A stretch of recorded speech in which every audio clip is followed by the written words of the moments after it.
Oh, listening and seeing that little guy struggling to breathe. Doctors say all parents need to hear that sound and know what caused it. Consumer investigator Lindsay Bramson today finds out it's a problem that's become worse since this pandemic with so many children at home. Today, 9-month-old Kingston has all the energy of a healthy boy. A far cry from where he was just 1 month ago. I was scared. You can hear how he was struggling to breathe. He'd stopped eating and drinking too. The culprit, something smaller than a dime. I didn't know how long it'd been there, what it come from, because, I'm like, we don't even buy those type of batteries, so I wasn't sure where it even came from. Turns out the battery came from a remote control in her living room.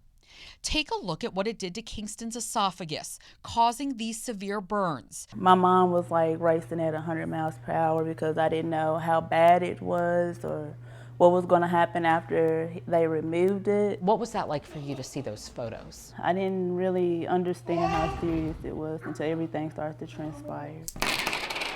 And News 4 Investigates has found out he's just one of hundreds of small children who have swallowed button batteries in the last year. According to the Consumer Product Safety Commission, during the early months of the pandemic, there was a 93% increase in injuries where children were swallowing these exact batteries. The reason? Consumer experts say kids have been staying at home more, especially those under the age of 10. Would you say this is one of the most dangerous things that a child could swallow? Absolutely. Considered a surgical emergency. Here's an x-ray of another child under 4 who had swallowed this type of battery. What you can see here, Lindsay, is this kind of flying saucer appearance. This object is not a coin, that is a battery. And Vanderbilt pediatric surgeon Dr. Harold Lovern says if it happens and isn't found within the first 24 to 48 hours, they have no choice but to operate.